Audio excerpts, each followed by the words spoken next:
નમસ્કાર વિદ્યાર્થી મિત્રો, જોવાનું છે આજે potential due to a point charge એટલે બિંદુવત વીજભારને કારણે વિદ્યુત સ્થિતિમાન. ઓકે, આપણે એક બિંદુવત વીજભાર પ્લસ ક્યુ પસંદ કરીએ એટલે કે ક્યુ ગ્રેટર ધેન 0 છે અને એનું ક્ષેત્ર આજુબાજુના વિસ્તારમાં કેવું એ આપણને ખ્યાલ છે. એનું ક્ષેત્ર આકૃતિમાં દર્શાવ્યા પ્રમાણે આમ બહાર તરફની દિશામાં એની ક્ષેત્રરેખા નીકળતી હોય એ પ્રકારનું વિદ્યુત ક્ષેત્ર છે અને એ વિદ્યુત ક્ષેત્રનું સૂત્ર E બરાબર K એટલે કે 1/4πε0 Q ઓવર r², જ્યાં r બરાબર બિંદુવત વીજભારથી જે તે બિંદુનું અંતર. જો તમારે P બિંદુ પાસે વિદ્યુત ક્ષેત્ર લખવું હોય તો O બિંદુથી P બિંદુ સુધીનું ડિસ્ટન્સ એટલે r. તો O થી P બરાબર r, જ્યાં OP r. હવે આપણને જોઈએ છે વીજભારના વિદ્યુત ક્ષેત્રમાં P બિંદુ પાસે વિદ્યુત સ્થિતિમાન, અને સ્થિતિમાનની વ્યાખ્યા અગાઉના ટોપિકમાં આપણે એ રીતે શીખ્યા કે અનંત અંતરેથી એકમ ધન વીજભારને ક્ષેત્રમાંના આપેલા બિંદુ સુધી લાવવા માટે ક્ષેત્રની વિરુદ્ધ દિશામાં કરવા પડતા કાર્યને તે બિંદુનું પોટેન્શિયલ કહેવાય. ઓકે, અને એ પોટેન્શિયલ મેળવવા માટે માની લો કે આ વિસ્તાર એટલે વિદ્યુત ક્ષેત્રવાળો વિસ્તાર અને આ બિંદુ એટલે અનંત અંતરે આવેલું બિંદુ, ઇન્ફિનિટી. અહીંયા કોઈ એકમ ધન વીજભાર છે અને એ એકમ ધન વીજભારને ક્ષેત્રમાંના આપેલા P બિંદુ સુધી લાવવો છે. ક્ષેત્રમાંના આપેલા P બિંદુ સુધી લાવવો છે, બરાબર? તો એના માટે કરવું પડતું કાર્ય એટલે જ પોટેન્શિયલ કહેવાશે. તો એ કાર્ય શોધવા માટે સમજો આપેલ P બિંદુ એ r જેટલા અંતરે આવેલું છે અથવા O ની સાપેક્ષે જેનો સ્થાન સદિશ વેક્ટર r હોય એવા બિંદુ પાસે સ્થિતિમાન શોધવું છે. લાવવાનો છે આપણે અનંત અંતરેથી. તો સમજો એક માર્ગ નક્કી કરી દઈએ કે જ્યાં એકમ ધન વીજભાર રહેલો છે અનંત અંતરે, અને એ માર્ગ પર મારે લાવવું છે. અગાઉ આપણે એવું પણ શીખ્યા છે કે કરવું પડતું કાર્ય માર્ગ પર આધારિત નથી. ગમે તે માર્ગે આ બિંદુ પાસે લાવો, કરવું પડતું કાર્ય સરખું જ હશે, પણ આપણી સમજવામાં સરળતા રહે એટલા માટે આપણે એક સરળ માર્ગ પસંદ કર્યો અને એ પણ OP ડાયરેક્શનનો સીધો માર્ગ પસંદ કર્યો. અહીંયાથી મારે અહીંયા સુધી એકમ ધન વીજભારને લાવવો છે. એના માટે જે મને કાર્ય મળશે એ જ કહેવાશે આ બિંદુનું પોટેન્શિયલ, આ બિંદુનું સ્થિતિમાન. ઓકે, તો હવે અહીંયાથી અહીંયા સુધી મારે લાવવું છે. કાર્ય શોધવા માટે આપણી પાસે બે ઇક્વેશન છે, W F.D. પણ આના માટે શરત છે કે D સ્થાનાંતર સીધું સુરેખ હોવું જોઈએ અને બીજું F કોન્સ્ટન્ટ હોવું જોઈએ. જો F કોન્સ્ટન્ટ ન હોય તો આના બદલે આપણે આ ઇક્વેશન લાગુ પાડીએ છીએ, ઇન્ટિગ્રેશન F.dr વાળું. જો આ F ચલ હોય તો શું આપણા કિસ્સામાં F કોન્સ્ટન્ટ છે કે ચલ? તમને ખ્યાલ છે કે કોઈ પણ ક્ષેત્રમાંના બિંદુ પાસે લાગતું force F q E equation થી મળે છે. F q E. હવે ચાર્જ q કોન્સ્ટન્ટ છે પણ E ક્ષેત્ર તો સતત r પર આધારિત હોવાથી બદલાશે, એટલે કે લાગતું ફોર્સ બદલાશે. મતલબ કે અહીંયાથી અહીંયા સુધીનું બળ કોન્સ્ટન્ટ નથી, ચલ બળનો કિસ્સો છે. ઓકે, તો આપણે આ ઇક્વેશનનો ઉપયોગ કરીશું. સીધું અહીંયાથી અહીંયા સુધી આ ઇક્વેશનમાં લિમિટ મારે મૂકવી જોઈએ ઇન્ફિનિટી થી r. એક અંતર ઇન્ફિનિટી છે તો બીજું અંતર r છે, તો ઇન્ફિનિટી થી r સુધીનું મારે લિમિટ રાખવી જોઈએ, બરાબર? ચાલો હવે મને આ પથના અસંખ્ય સૂક્ષ્મ ખંડોમાં હું એને વિભાગી દઉં, બરાબર?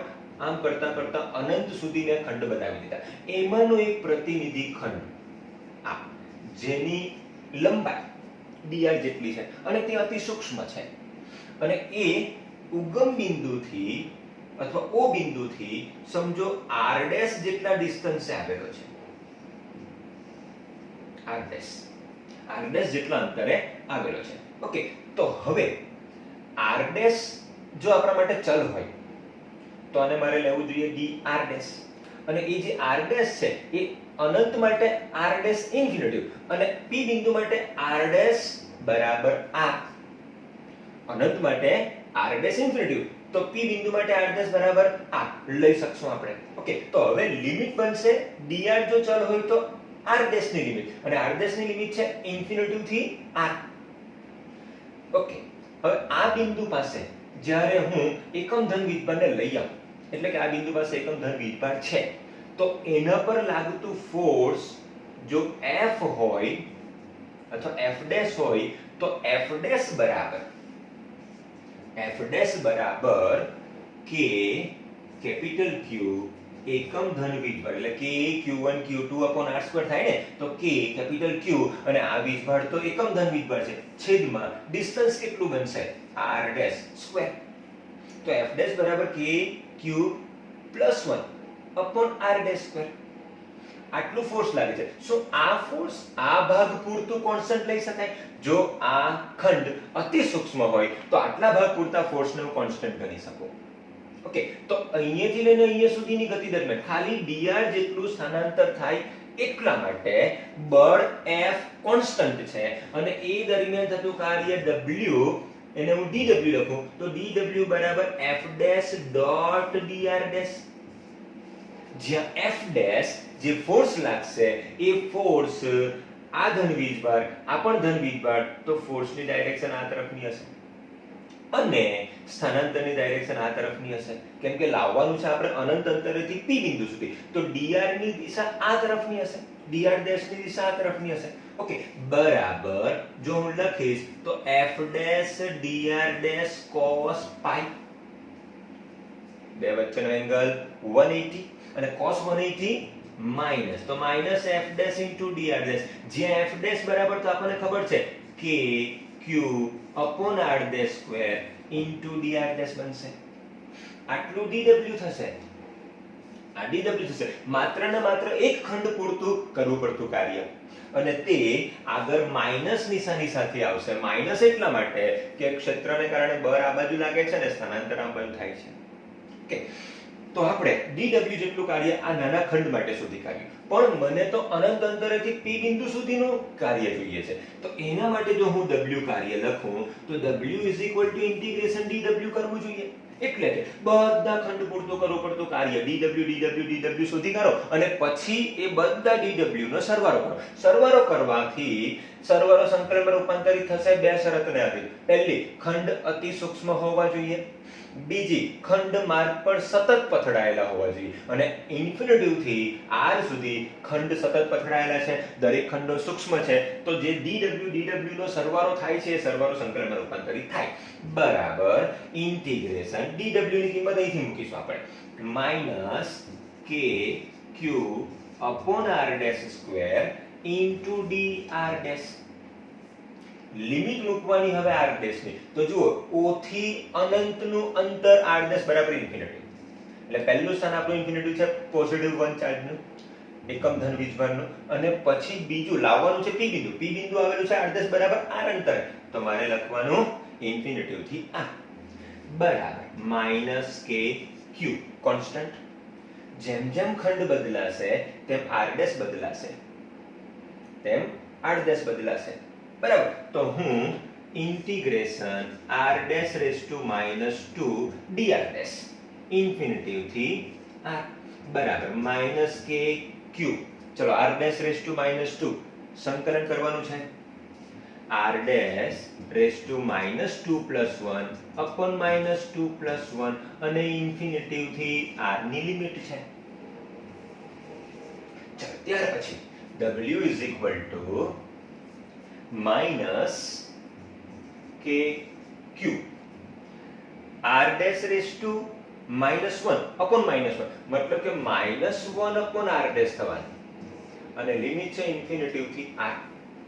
હવે આ માઈનસ માઈનસ પ્લસ બરાબર k q minus minus plus, પહેલા મૂકો upper limit minus lower limit, બરાબર આવશે k q upon r, કારણ કે 1 upon infinity tends to 0. માટે w કરવું પડતું કાર્ય w is equal to 1 upon 4 pi epsilon 0 k ના સ્થાને q upon r. હવે વ્યાખ્યા એવું કહે છે કે અનંત અંતરેથી એકમ ધન વીજભારને ક્ષેત્રમાંના આપેલા બિંદુ સુધી લાવવા માટે ક્ષેત્રની વિરુદ્ધ અને આપણે ક્ષેત્રની વિરુદ્ધ જ કરીએ છીએ એટલે તો અહીં માઈનસ નિશાની આવતી હતી. ક્ષેત્રની વિરુદ્ધ કરવા પડતા કાર્યને તે બિંદુનું પોટેન્શિયલ કહેવાય. એટલે પોટેન્શિયલ બરાબર જ W અને બરાબર Q over 4πε0 r. આટલું થશે જેને કહીશું બિંદુવત વીજભારનું વિદ્યુત ક્ષેત્ર. તો શું આવશે? V બરાબર K Q upon R. જ્યારે બિંદુવત વીજભારનું વિદ્યુત ક્ષેત્ર E બરાબર K Q upon R square. જો આ જ બિંદુ પાસે પોટેન્શિયલ લખવું હોય તો K Q upon R અને આ જ બિંદુ પાસે ક્ષેત્ર લખવું હોય વિદ્યુત ક્ષેત્રની તીવ્રતા તો K Q upon R square. જો બે વચ્ચે સંબંધ તો લખી શકું E બરાબર V upon R. E બરાબર V upon R. આ બિંદુવત વીજભારના કોઈ પણ બિંદુ પાસે E અને V વચ્ચેનો સંબંધ સૂચવે છે. E બરાબર V upon R અથવા V બરાબર E into R. આ થયું બિંદુવત વીજભારનું વિદ્યુત ક્ષેત્ર. બરાબર છે. ચાલો સાથે સાથે જો અંતર સાથે વિદ્યુત ક્ષેત્ર પણ બદલાય છે અને અંતર સાથે વિદ્યુત ક્ષેત્ર 1/r² અનુસાર બદલાય છે. જ્યારે પોટેન્શિયલ અંતર સાથે 1/r અનુસાર બદલાય છે. જો આપણે E વિરુદ્ધ R અને V વિરુદ્ધ R નો આલેખ દોરવો હોય તો કંઈક આવો હોઈ શકે. માની લો કે આમ બાજુ અંતર R છે, આમ બાજુ E પણ લઈએ અને V પણ લઈએ. બરાબર? તો E બહુ ઝડપથી ઘટે છે જ્યારે V E કરતા ધીમું ઘટે છે. V E કરતા ધીમું ઘટે. તો E નો જો આલેખ દોરવો તો એ સમજો આ રીતનો હશે અને એ બહુ ઝડપથી ઘટે છે. તો V નો આલેખ જો દોરીશ તો V નો આલેખ આમ થઈ શકે. આવો હોઈ શકે કેમ કે આ 1/r² અનુસાર ઘટે છે અને 1/r અનુસાર ઘટે છે. બંને ઘટે તો છે જ અંતર સાથે પણ E 1/r² અનુસાર ઘટે જ્યારે V 1/r અનુસાર ઘટે છે. ઓકે, ચાલો હવે પછી આપણે જોઈશું ડાયપોલની આજુબાજુના વિસ્તારમાં પોટેન્શિયલ.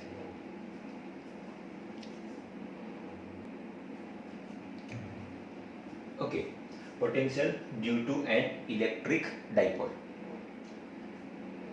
વિદ્યુત દ્વિધ્રુવી ને કારણે પોટેન્શિયલ સ્થિતિમાન આપણે જોવાનું છે. બરાબર? ડાયપોલ વિશેની માહિતી આપણે મેળવી. ડાયપોલ કોને કહેવાય પણ જોયું. ડાયપોલની આજુબાજુના વિસ્તારમાં વિદ્યુત ક્ષેત્રની તીવ્રતાના ઇક્વેશન પણ આપણે મેળવ્યા. હવે જોઈશું એ જ ડાયપોલની આજુબાજુના વિસ્તારમાં કોઈ બિંદુ પાસે પોટેન્શિયલ. ડાયપોલ એટલે એક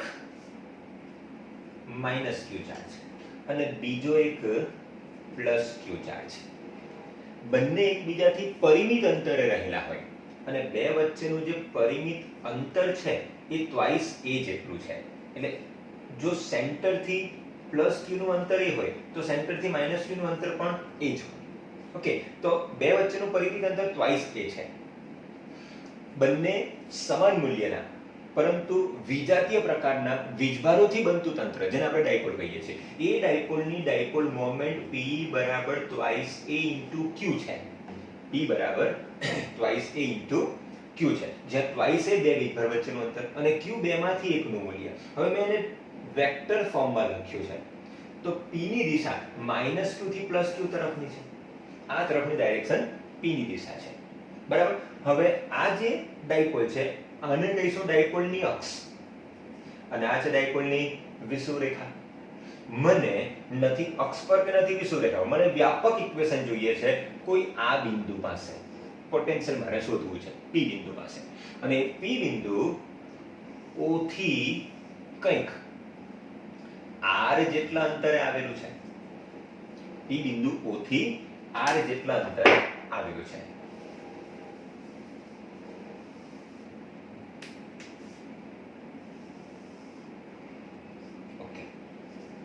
વેક્ટર R પ્લસ Q થી P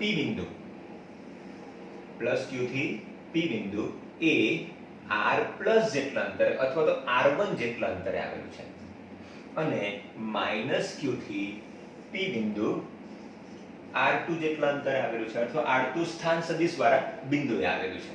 ઓકે, આ બિંદુ પાસેનું પોટેન્શિયલ જોઈએ છે. હવે આપણને ખ્યાલ છે કે બિંદુવત ધન વીજભારનું પોટેન્શિયલ ધન હશે, જ્યારે ઋણ વીજભારનું પોટેન્શિયલ ઋણ, ધનનું પોટેન્શિયલ ધન અને ઋણનું પોટેન્શિયલ ઋણ. તો આપણી પાસે બંને ચાર્જ, એક પ્લસ છે અને માઇનસ છે, અને બંનેથી પી બિંદુ અલગ અલગ ડિસ્ટન્સ આવેલું છે, તો બંનેનું પોટેન્શિયલ પી બિંદુ પાસે લાગુ પડશે, અને પી બિંદુ પાસે નેટ પોટેન્શિયલ જોઈએ તો બંને પોટેન્શિયલનો બૈજિક સરવાળો કરવાનો, કેમ કે ધનનું પોટેન્શિયલ પ્લસ હશે અને નેગેટિવનું પોટેન્શિયલ માઇનસ હશે. ઓકે, તો પ્લસ ક્યુ ને કારણે સ્થિતિમાન, પ્લસ ક્યુ ને કારણે સ્થિતિમાન જો જોઈએ તો એ સ્થિતિમાન હશે v પ્લસ જેટલું, અને માઇનસ ક્યુ ને કારણે સ્થિતિમાન v માઇનસ. જો આખી ડાયપોલને કારણે પોટેન્શિયલ જોઈતું હોય તો v is equal two plus v plus v minus, v plus plus v minus. ચાલો, જ્યાં v પ્લસ બરાબર, જ્યાં v પ્લસ બરાબર પ્લસ q ને કારણે પોટેન્શિયલ આ બિંદુ પાસે, પોટેન્શિયલ બિંદુવત વીજભારનું કેટલું એ અગાઉના ટોપિકમાં જોયું આપણે, k q upon r. તો હું લખીશ k q, q એટલે પ્લસ q અને r એટલે r1, r એટલે r1. તો v plus is equal two k q upon r1 અને v minus is equal two k q ના બદલે માઇનસ q મૂકવાનું અને અપોન અંતર r2 છે, તો અંતર બનશે r2. ઓકે, ચાલો, તો હવે v પ્લસ અને v માઇનસ બેની કિંમત અહીંયા મૂકીએ તો મને v મળશે, માટે v is equal two k q, k q common લઈશ, આવશે 1 upon r1 minus 1 upon r2, 1 upon r1 minus 1 upon r2. આ ઇક્વેશન થયું, v બરાબર kq 1 upon r1 minus 1 upon r2. હવે મને ઇક્વેશન જોઈશે ઉગમ બિંદુથી p નું અંતર r ના સ્વરૂપમાં, પણ આપણને તો r1 અને r2 ના સ્વરૂપમાં મળ્યું છે. તો હવે આકૃતિની ભૂમિતિનો ઉપયોગ કરીશું આપણે. માની લો કે o થી પ્લસ q સુધીનો આપણો વેક્ટર એટલે વેક્ટર a. તો આ પણ વેક્ટર a જ છે ને, પણ એની ડાયરેક્શન આના કરતા વિરુદ્ધ છે, તો મને પ્લસ a કહી દઉં તો આને મારે માઈનસ a કહેવો પડશે, બરાબર. ચાલો, હવે આમ બાજુ વેક્ટર a છે અને આમ બાજુ વેક્ટર r છે, તો આમ બાજુ જ વેક્ટર r કેપ બી હોઈ શકે ને, એટલે કે r ની દિશાનો એકમ સદિશ, એટલે કે o થી p ની દિશાનો એકમ સદિશ. બે વચ્ચેનો એંગલ હું થીટા ધારી લઉં છું, બે વચ્ચેનો એંગલ થીટા છે, બરાબર. તો હવે આકૃતિની ભૂમિતિનો ઉપયોગ કરીને હું એક ત્રણ સદિશોથી બનતા ત્રિકોણ માટે સદિશનો સરવાળો દર્શાવું છું. તો કે જરા ધ્યાન કરજો, વેક્ટર પ્લસ એ આ તરફનો છે, r1 વેક્ટર આમ છે, તો a ના હેડ પર r1 નું ટેલ ગોઠવાયેલું છે, a નું ટેલ અને r1 ના હેડને જોડતો વેક્ટર એટલે r, તો a plus r1 is equal to r. Vector a plus r1 is equal to r, માટે vector r1 is equal to r minus a લખી શકાય. ચલો, હવે આમાં જો મને r1 નું મૂલ્ય જોઈતું હોય તો મારે કરવું પડશે આ સમીકરણનો બંને બાજુ વર્ગ. જો હું વર્ગ કરીશ તો આવશે r² plus a² minus 2ar cos θ. આ આપણને ખ્યાલ છે. આનો સ્ક્વેર એટલે r1², આનો સ્ક્વેર એટલે r² plus a² minus 2a dot r, અને a dot r is equal to ar cos θ, જ્યાં θ બરાબર a અને r વચ્ચેનો એંગલ, અને θ નો અહીં ધારેલો છે a અને r વચ્ચેનો એંગલ, માટે r1² બરાબર r² plus a² minus 2ar cos θ. હવે r1² ને હું કંઈક આ રીતે લખીશ, આમાંથી હું r² નો કોમન લઈ લઉં તો આવશે 1 plus a² upon r² minus 2a upon r cos θ, minus 2a upon r cos θ, બરાબર. હું એવું ધારી લઉં છું કે r is very very greater than a, જો આ શરતનું હું પાલન કરું, r is very very greater than a, એટલે a ની સાપેક્ષે r ઘણું મોટું હોય, તો તેવા સંજોગોમાં a square upon r square is very very less than 1 થશે, બહુ જ નાનું થશે. તો 1 ની સાપેક્ષે આને આપણે અવગણી શકીએ, 1 ની સાપેક્ષે આ પદને અવગણી શકીએ. માટે r1 square is equal to r square into 1 minus 2a upon r cos theta લખી શકાય. બરાબર છે. તો એ જ પ્રમાણે હું આના માટે બી લખી શકું, r2 માટે પણ. તો r2 માટે જો હું લખીશ તો r2 ને જરા ધ્યાન કરો કે r2 જે ત્રિકોણમાં છે એમાં વેક્ટર -a ના હેડ પર r2 નું ટેલ ગોઠવાયેલું છે, એટલે મારે લખવું પડશે -a vector plus vector r, -a vector plus vector r2, -a vector plus vector r2 is equal two r. માટે r2 is equal two r plus a થશે. તો સેમ આના જેવી જ પ્રોસેસ જો કરીએ તો જ્યાં માઈનસ હતું ને, અહીંયા માઈનસ છે, અહીંયા માઈનસ છે, અહીંયા માઈનસ છે, તો હું સેમ લખી શકું માઈનસ ના બદલે પ્લસ લખીને. તો હું લખી દઉં છું સીધું r2 square is equal two r square કૌંસમાં 1 plus 2a upon r into cos theta. Okay, આને હું કહી દઉં છું ઇક્વેશન નંબર 1. આ બનશે આપણા માટે ઇક્વેશન નંબર 2 અને આ થશે ઇક્વેશન નંબર 3. ઓકે, હવે r1 સ્ક્વેર છે, r2 સ્ક્વેર છે. મને અહીંયા જોઈએ છે r1 અને r2, એટલે 1/r1 અને 1/r2 જોઈએ છે. તો હું થોડીક સમીકરણ 2 અને સમીકરણ 3 ને આ ફોર્મમાં લાવવાનો પ્રયત્ન કરું. તો સમીકરણ 2 પરથી આનો વ્યસ્ત કરતો તો થઈ જશે, જરા ધ્યાન કરજો, 1/r1 સ્ક્વેર છે એટલે વર્ગમૂળ બી લઈ લઉં છું બંને બાજુ, બરાબર બનશે 1/r into 1 minus 2a/r cos θ raise to -1/2. જો બે પ્રોસેસ એક સાથે કરી લીધી, વર્ગમૂળ પણ લઈ લીધો અને વ્યસ્ત પણ કરી દીધો. વ્યસ્ત કર્યું એટલે માઈનસ થઈ ગયું અને વર્ગમૂળ કર્યું એટલે 1/2 આવ્યું. તો 1/r1 is equal to 1/r into 1 minus 2a/r cos θ raised to -1/2. Okay, ચાલો આમાં પણ સમીકરણ 3 પરથી હું સેમ લખી શકું 1/r2 is equal to 1/r into 1 plus 2a/r cos θ raised to -1/2. એનો પર raised to -1/2. બરાબર છે. ચલો હવે 1/r1 અને 1/r2 એની કિંમત મને આમાં મૂકવાની, એટલે મને સીધું પોટેન્શિયલ મળશે. એ પોટેન્શિયલ મેળવવા હું સમીકરણ 1 માં કિંમતો મૂકીશ. સમીકરણ 1 માં કિંમત મૂકતા, જો સમીકરણ 1 માં આપણે કિંમત મૂકીએ તો v is equal to kq into 1/r બંનેમાં છે હું કોમન લઈ લઉં, 1/r માંથી હું કોમન લઈ લઉં અને 1 minus 2a/r cos θ minus 1 minus 2a/r cos θ. જરા જુઓ, કૌંસ છોડી નાખ્યો, માઈનસ નિશાની છે એટલે આ માઈનસ હશે, આ બી માઈનસ હશે, કેમ કે 1/r2 માઈનસ પછી છે, તો એ માઈનસ નિશાની અહીંયા પણ લાગુ પડશે અને એ માઈનસ નિશાની અહીં પણ લાગુ પડશે, એટલે બીજા પદમાં -1 અને -2a/r cos θ બનશે. હવે આને આ તો કર્યું +1 અને -1, +1 અને -1 ગયું. ઓકે, ચાલો માટે જો હું ઇક્વેશન લખું તો હવે બનશે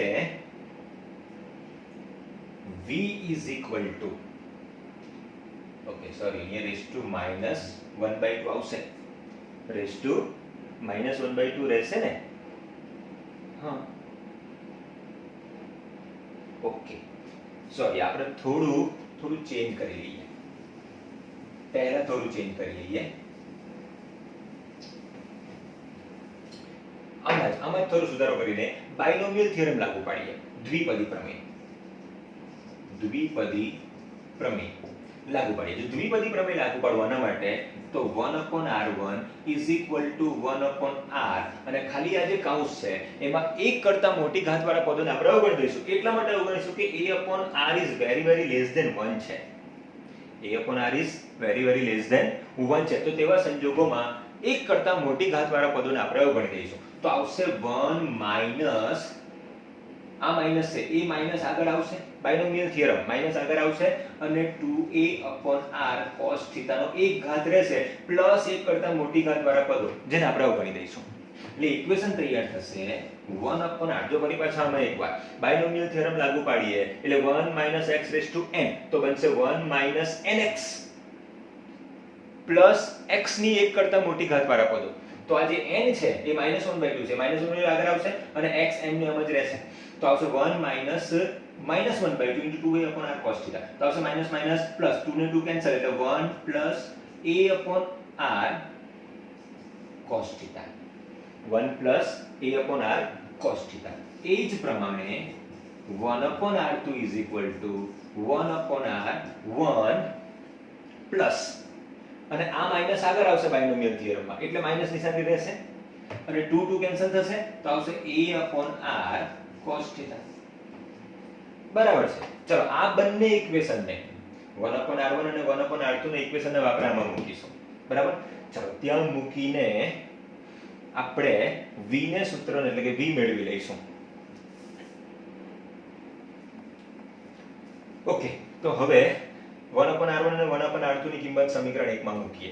માટે v = kq કૌંસમાં 1/r1 એટલે 1/r ઇન્ટુ આ છે તો હું r ને બહાર લઈ લઉં છું કેમ કે બંનેમાં 1/r આવશે.